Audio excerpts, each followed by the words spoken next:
All right, and we're back in to another landscape. Like I said in the last one, this period of time was very busy, so I had no time to chit chat the day of. So I threw this camera on my head and we went straight in. Now, at this time, my hand is killing me because I had cut with the wrong shears on a job prior, and the stuff was too thick. So some of these roast things are like actually killing my hand the day of. I remember this. And that's why I have these shears in this video, these black stihl shears, because I went and bought the proper shears to use because I'm doing stuff like this for the next week, and I'd already hurt my hand. Thankfully, it did recover, so we're all good there. But this is a quick rundown on roses, and I do have a tutorial in the middle of this video where I basically stop and give you the not maybe not in depth, but a little bit in depth how to trim back your roses. And I'm actually going to take that portion out and make it its own video just so it has a chance to be seen. And I'll probably do that same video a few different times just so it gets picked up in the algorithm, right? And also, these are a little bit shaded, so maybe I can find some roses that are more out in the open to do a better tutorial on.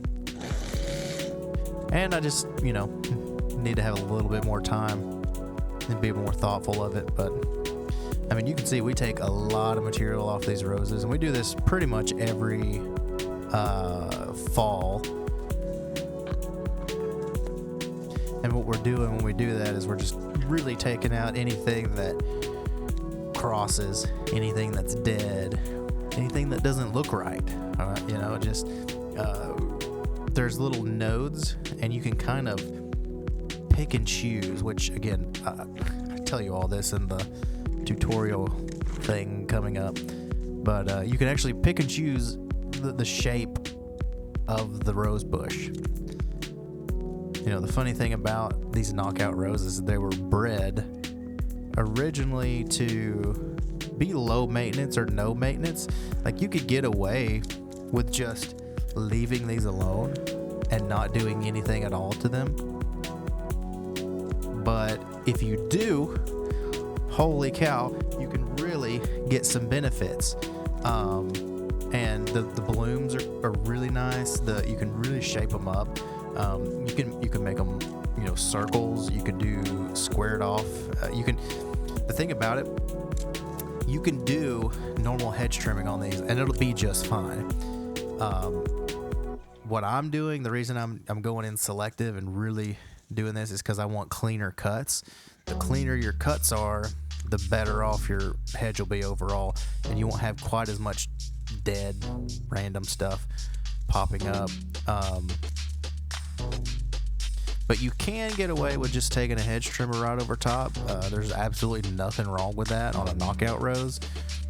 They're definitely sturdy enough to handle it, and it's actually a really cool way to get like densely shaped rose blooms. It looks a little weird in most landscapes, so it has to be intentional, in my opinion. But in the summertime, that's what I'll do. I'm doing this hard cut back here, and in the spring and summer, I will come in with a hedge trimmer and just do a quick, light once over to give it a little bit of shape and to knock off those dead, spent blooms. Because if you deadhead it, it will bloom more in the summer, and I'm not picking every single bloom off. I'm just going to take the hedge trimmer and do a really quick shape and deadhead that way. But here comes the tutorial.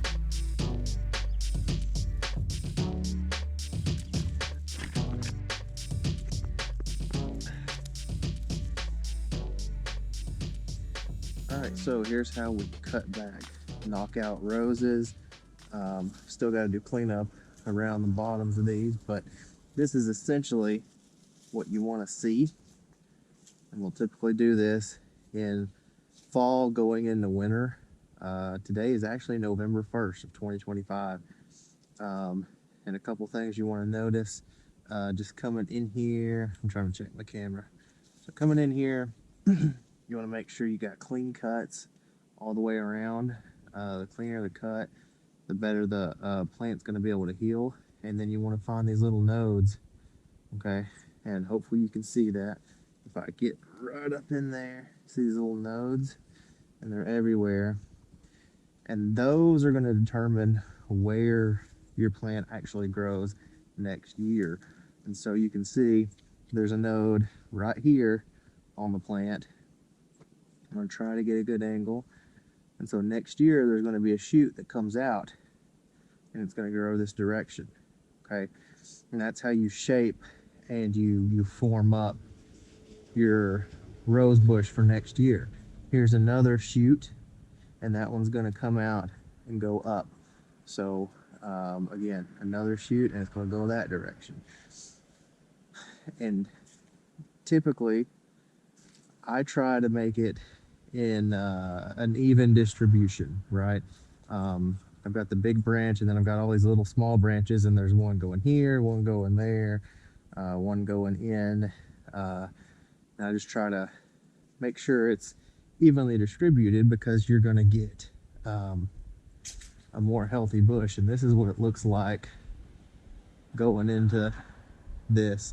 And you can see it's full, you know, a full bush of roses, and all summer long this thing will bloom and bloom. And what I'll do in the summertime is I'll come in and I'll cut it about here. So just looking at it, I'll cut it to about cut about a third of it off, and that'll re-bloom within about a month of doing that second cut in the summer. So let's get in here and I'll point out and I'll make some cuts. In this particular one, I'll start in the back just because it's easier. But let's get in here and see what we've got. Some of this smaller stuff I'll just cut out, but you can see on here there's a node. I'm just going to cut right above it. All of the stuff at the bottom of the plant I kind of just want to get rid of.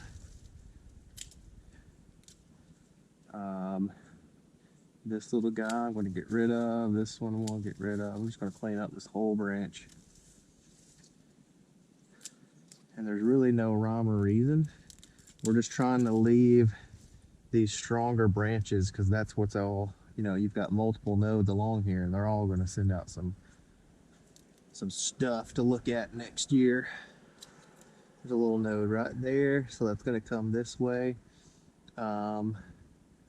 There's a node here that's going to grow that way, so I'm going to cut right above it. Pull it out. But we cut these back this way. Oh, I'm cut on the other one. We cut these back this way every year, and they just come back and they bloom and bloom and bloom like crazy.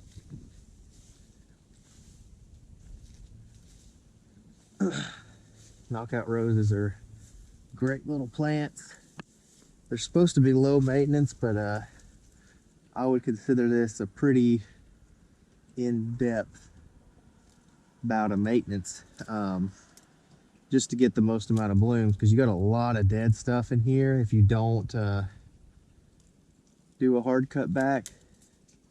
And that's why a lot of people's roses end up looking bad, is because they don't cut out all of the dead,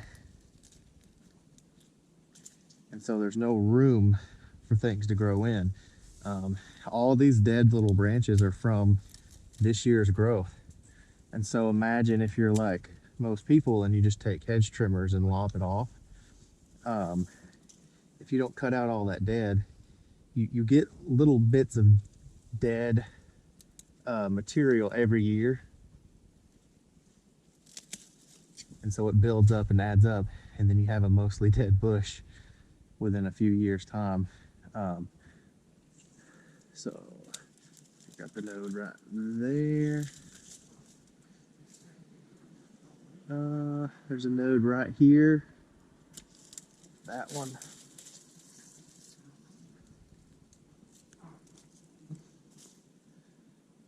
Let's come over here, just clean this up. Got a node right here that's going to send growth this way. Cut right above it.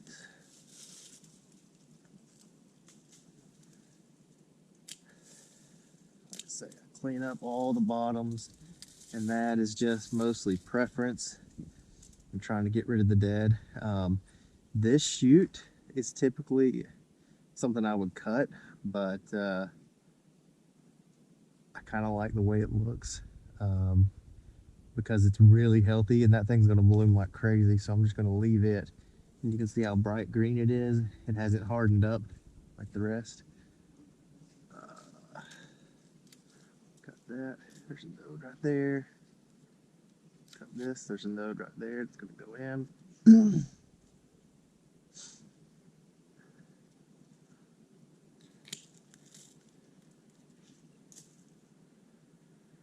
Cool thing about roses is that the nodes kind of spiral around the shoot, so you could really make these things look however you want. I'm just gonna cut right here. Or no? Yeah, I am. Take all that off.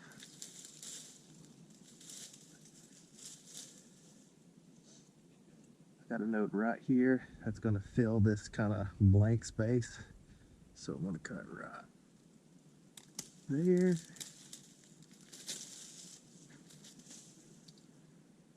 Clean this area up because there's a lot of dead material here.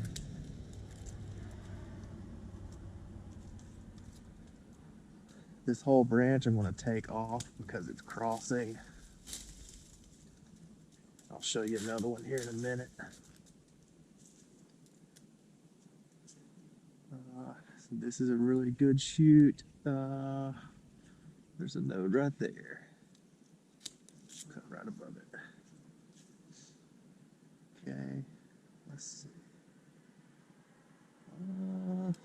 Do I even want to keep this branch? Yeah, there's a node right there. Cut that.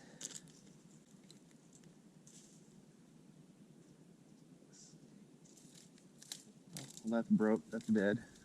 Interesting. More dead in here. So this green branch looks good, but it is crossing. So I'm going to get rid of it. That would actually be a fantastic rose for cuttings.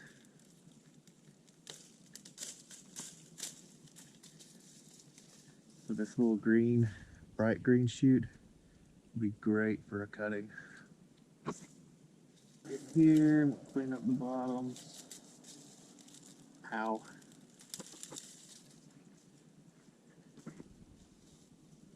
If you don't say ow at least 3 times, you're not doing your roses right. See, this whole thing is dead. I'm gonna cut it. You can see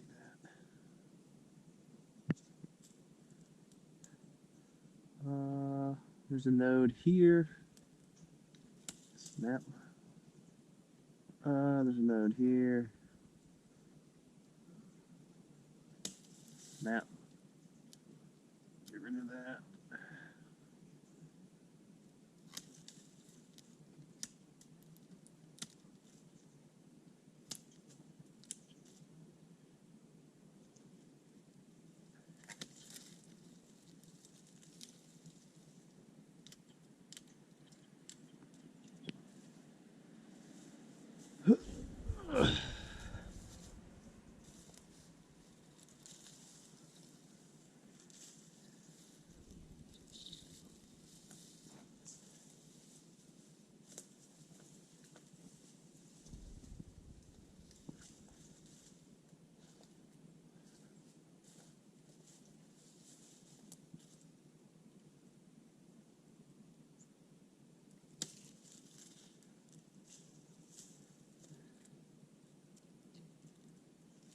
actually.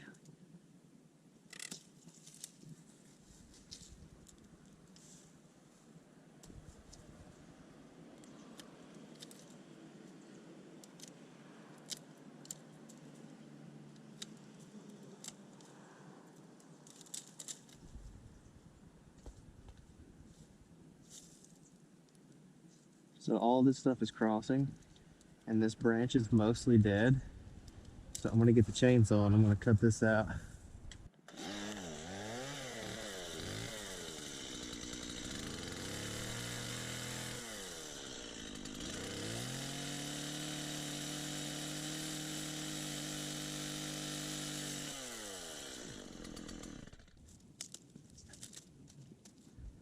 Right up here. Got it.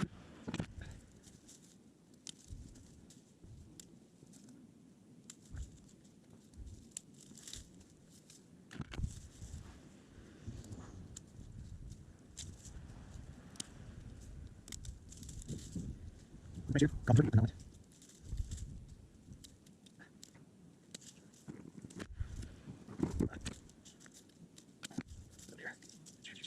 gonna chainsaw that one.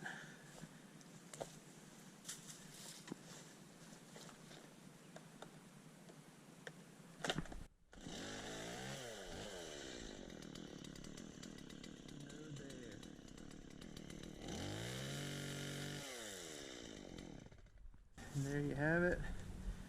And you'll clean up all this small stuff just to tidy up. Clean it up. And next year that thing will bloom like crazy.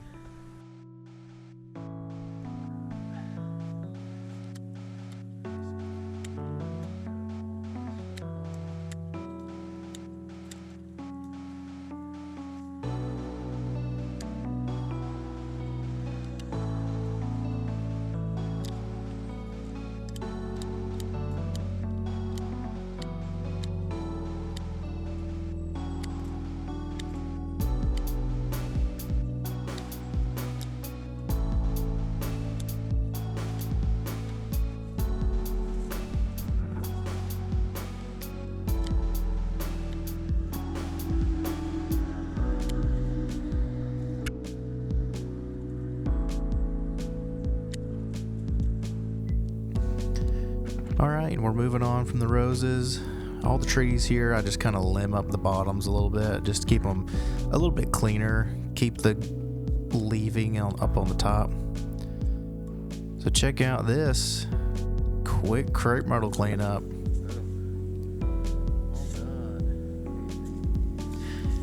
And now the reason I said that there is because I had made recently to this footage, I made a video on why we don't top crepe myrtles, and you'll see the other one at that other property.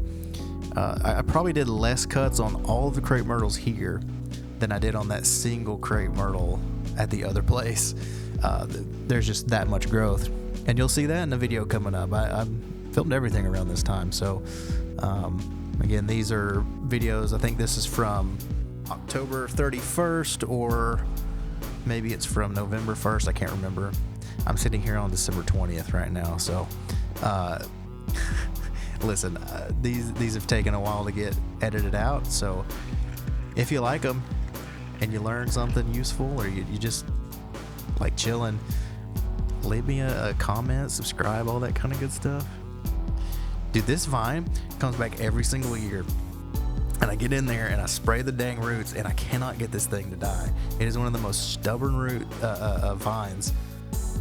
And it's like, what I think is happening, I think the ones that I spray die, but then it has sent shoots sideways, and I'm pretty sure the stuff that keeps coming up is just shoots that I can't spray, because when I spray, it's under the pine straw layer, and I don't want to go just douse everything, because I don't want to kill this juniper. You know, they're a little wonky, but they are not. I mean, they're junipers, you know. And one thing about these junipers in particular, they are planted in kind of a bad spot. The prior maintenance company, before they disappeared, many years ago really came through and hacked away at them. So all this bare stuff, and this is, I mentioned this in the last video, these are, any cedars or conifers, junipers like these, you really want to go light on your trimming, and you really want to make sure that they're planted in the right spot. Ideally, on a juniper, you wouldn't trim it at all. You might come in and do a little snippy snip, get a few little dead things here and there, but you would want to kind of treat it like a grape myrtle. Just get the dead, get the crossing, make it look nice, but you want it to keep that bushy kind of look, because that's what they're supposed to look like. Just because you can shear it like this doesn't mean you should, but I have to, because of where it is in proximity to the parking lot. This is another example of the wrong plants in the wrong location, which is, again, extraordinarily common in landscaping.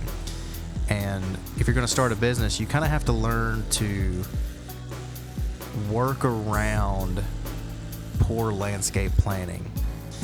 Like, I'm fairly certain a majority of the landscapes I work in, they were all planted in like the 80s and the 90s. Like, you can tell with landscape design, like, there's a lot of really outdated plans and plantings. Like the one I did in the last video, I planted a lot recently to add some color to it, but I think like 90 or 80% of that landscape for the longest time was just green boxwoods and hollies, and that is a very like early 2000s, mid 90s, late 90s kind of just green, right? Because here's the deal. The reason they do that, and I get it, but first and foremost, they're just selling plants. We got to make our plant sales, right?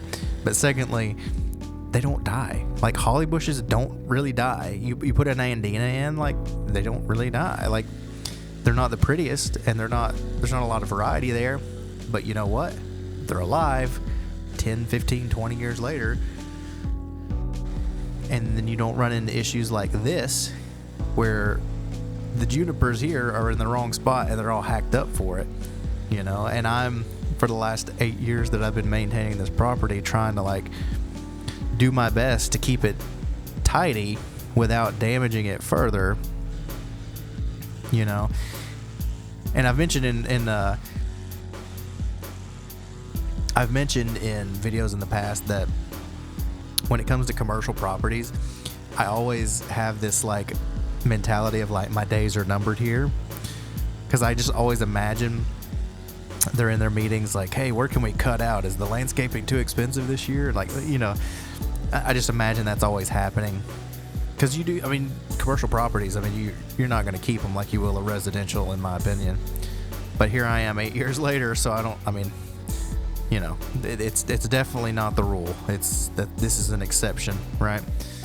But anyway, I just imagine like the day I do lose this, because it's going to happen, right? There's going to be some management turnover. There's going to be some budget cuts, economy, whatever, blah, blah, blah. And it's going to happen. It could be this year. Who knows? We don't have a contract signed yet. But the next guy that gets in here and does, like, I'm so curious, because this is, listen, I'm petty, okay? Anytime I lose an account, I will watch it like a hawk for the first 3 or 4 months of the year and just see how the new guy's doing. And one of the things that I love to do, not because I'm petty, but because I'm professional, I will message the person in charge and be like, hey, we're getting by. We know that I did this earlier this year because I had a warehouse account that I did a video on. You can find that, I think pretty recently, a little bit before this, but it was a video titled documenting this warehouse cleanup or something, where I basically walked through a before and after of this giant warehouse facility or location that I cleaned up. But they fired me not too long after that because they found someone who claimed they would do everything I was doing for like $200 less. Of course, went by a month later and all of the weeds that I spent all month on, or those 3 or 4 months on, were growing back vigorously. The mowing wasn't really being done. I was doing it weekly, and they wanted to save $200, so they got that much less service for $200. So I messaged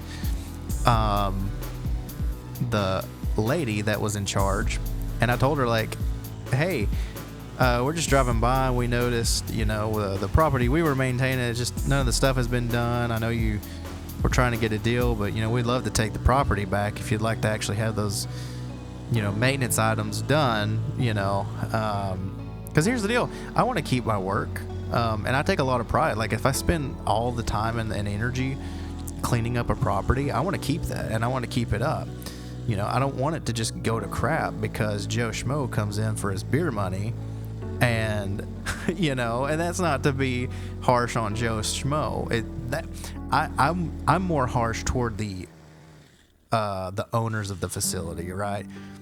Because their whole thing is, they were telling me the whole time, oh, we want perfect, we just want it to look so perfect when they come through and do the inspection on the XYZ, because they were wanting me to do like on-call services.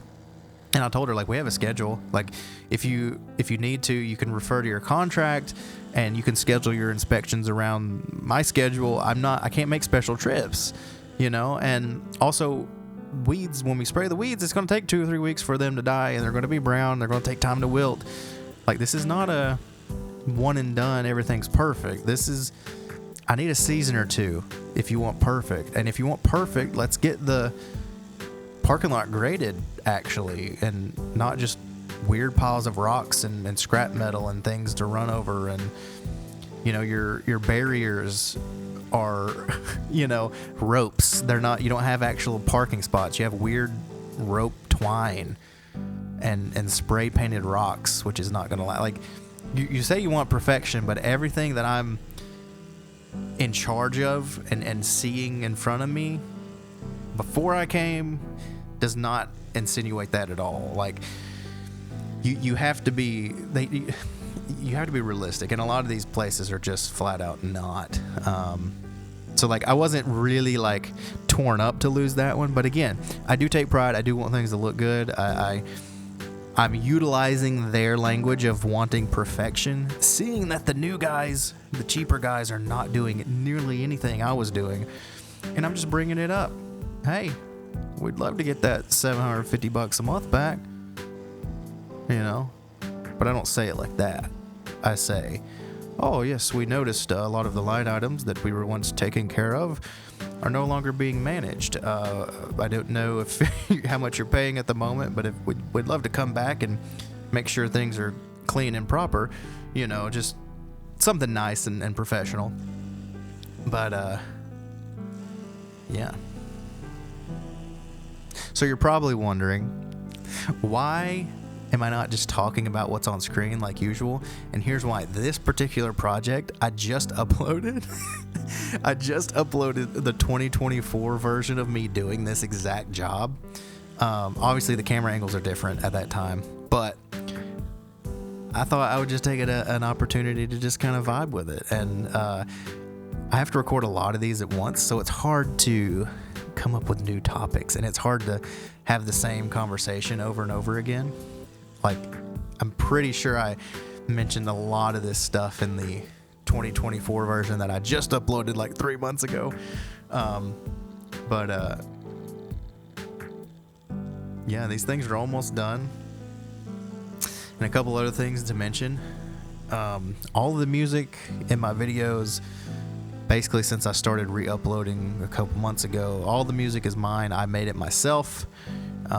So it's not like royalty free, like random, like it's all my effort. Of course, I do all the filming and editing. All this is my effort.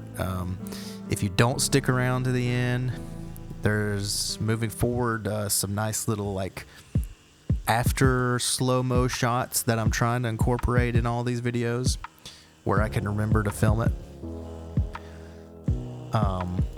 So that's just a nice kind of fresh thing that I don't see anyone else doing. I'm really trying to put a lot of effort into these. And it's a ton of fun for me, but obviously I would like to get more views.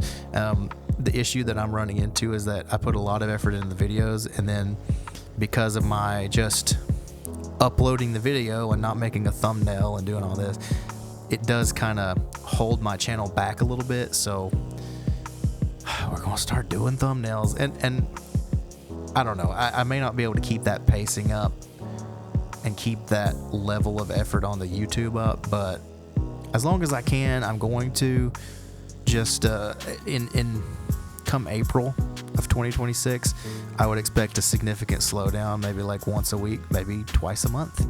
Maybe I'll just wait until next October and do this again, you know. Maybe I film all summer and then I just upload summer work, because my whole channel basically revolves around fall work, because that's the only time I ever have to record anything.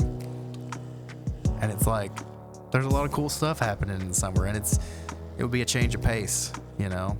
There's different information that is important, and then there's things that I could show you, you know.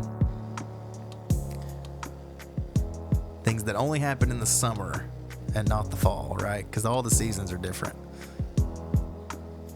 And then I think about like the slow-mo shots that I'm adding at the end now. Like, they're nice. They're you know, fall's a really pretty time. But imagine doing that with spring flowers if I had the time, right? Like, there's just different things. There's different perspectives. There's different information that applies at different times. And that's me. I'm all about the nerdy part of it, dude. Like, I get everyone else is out here just kind of, all their channels just about marketing and route density and, you know, making as much money as possible and setting, you know, this is my way or the highway and I'm getting out of the rat race. I always make fun of these guys because it's so goofy to me, but you still have a mortgage. But my channel, I try to just kind of document literally what I'm doing, and a lot of the time it's the same stuff, right? So some new perspectives on that same stuff would be great, because things look different at different times. Yeah, I want to repeat myself again. So we will see as we go. I've actually thought about going back and deleting a lot of videos, but apparently that's bad for your YouTube channel. You know? It's like, God dang it. So now I got to keep all this crap up. Because here are these new videos. The quality of these last two especially are just through the roof compared to the last couple months. Just because I was trying to get back into it and learn settings and deal with troubleshooting camera issues for the last like 2 months. But now these videos that are coming out from this point on, this one and the last one, they're just better. They're just way better. It reminds me of whenever I was first uploading, having fun with it, you know. There you can see me blowing out that pine straw. This is what I mean. I said in yesterday's video, or the last week's video, that you can just blow out pine straw as long as it's matted down. You don't have to tarp it. And I do not tarp anything here because I can just blow it into the lawn and mulch it. And you'll see me doing that over and over. But what I was mentioning at the other property on last week's vlog, I can't blow out a lot of their beds because they put a really, really thin layer of pine straw like the week before, and it hadn't had a chance to mat down. And so their beds just are covered with leaves, and like it ruins their pine straw. And I get what they were trying to do, but like when it comes to hiring and paying for services, there's a rhyme and reason for everything. Timing is huge on so many levels. You think, oh, it's just pine straw, I'll just throw it down when I can. Dude, timing is so big. You know, you need a little bit of rain and wind and time to mat down this pine straw so I can do what I'm doing here. Blowing everything out of the pine straw without blowing the pine straw out. You know, but I can't do that for the other person because they don't pay me to do their pine straw on a schedule.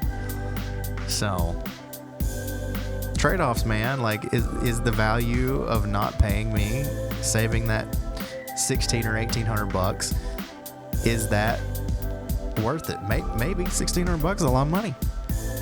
You know, And this is what I say. These big old properties, these big landscapes, this stuff's expensive. And I don't want to be out here in the hot heat, humid, dehydrated, forgetting to eat lunch. I don't want to do that without getting paid.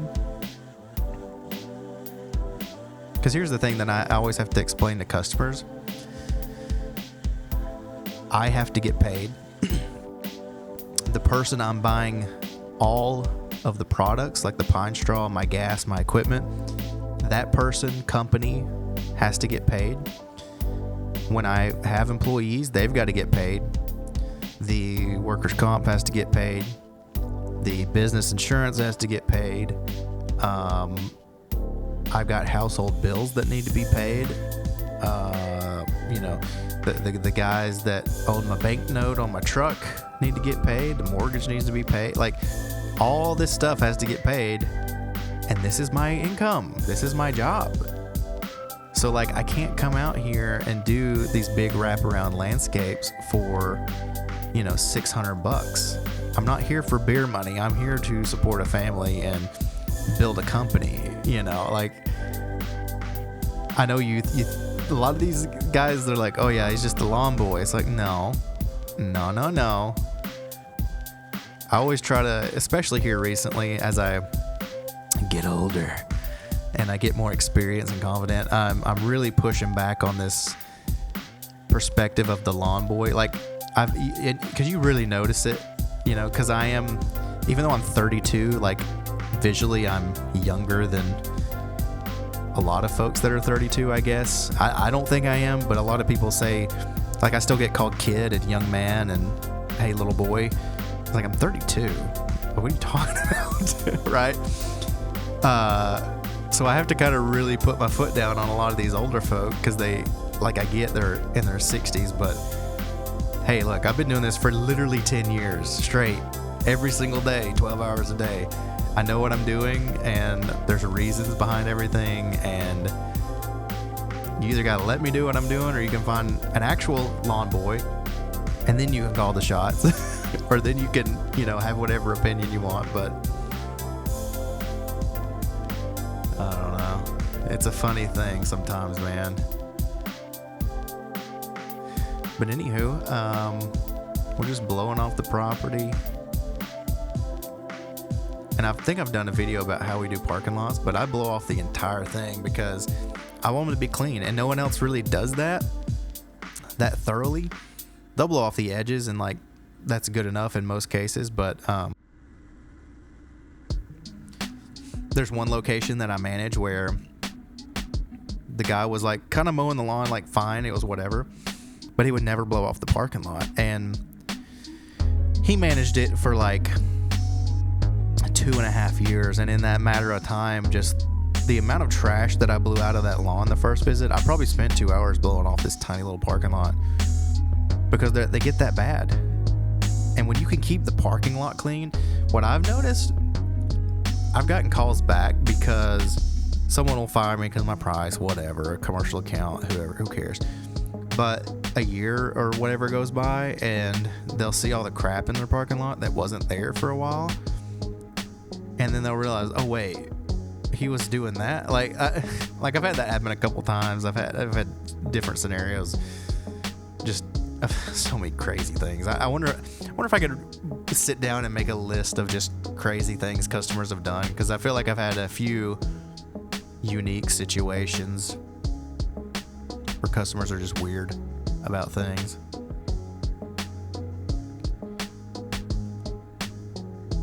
But yeah, the rest of the goal here is just to mow, and I'm pretty sure I've got the bagger on. And so you'll notice I'm just going right over it, and I love this bagger. I just wish the rest of the mower was great. And yes, I am going to use every opportunity to bash this mower. And if you don't like it, go to another page, right? Because here's the deal. I spent so much money on it, and for the 2 leaf seasons I've had it, I've only been able to use it like 2 weeks, because even now it's in the shop. It's been in the shop since Thanksgiving, and we're coming up on Christmas.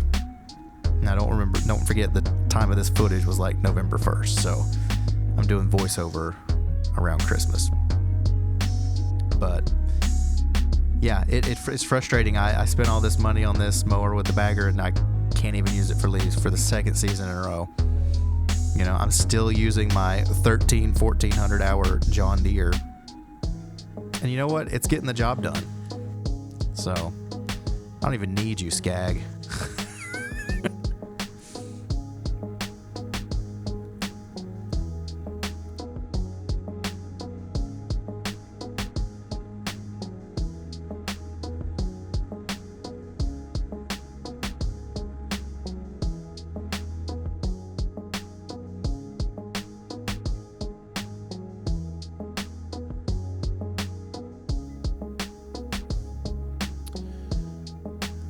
So we are coming up to the end here, and I'm going to go ahead and do a little bit of an outro before we get into the cool 6 slow motion after shots. If you got this far, I really appreciate you listening and watching. Hopefully you stuck around for the videos to get better quality. I know the last few months have been rough if you're new around here, but look, I figured things out, right? These videos are much better than the first few. But hey, look, we've got a lot of subscribers, like I think 30 or 40 in the last 2 months, which is a lot for me. But I can see the momentum. I can see the pacing start from me being consistent, and that's kind of the goal, right? I think my channel's 10 years old, and I've only got these 317 subs right now, right? So we're going to keep working on it. I'm going to keep trying. I'm going to start doing thumbnails. I don't want to. I can feel myself, though, kind of getting drawn into loving the process. Like, it is work. It is difficult. I probably won't be able to do it as much come springtime, but hey, listen, if you like anything you see here, whatever, go ahead and subscribe. Really appreciate you hanging out. Come back for the next one. Thanks.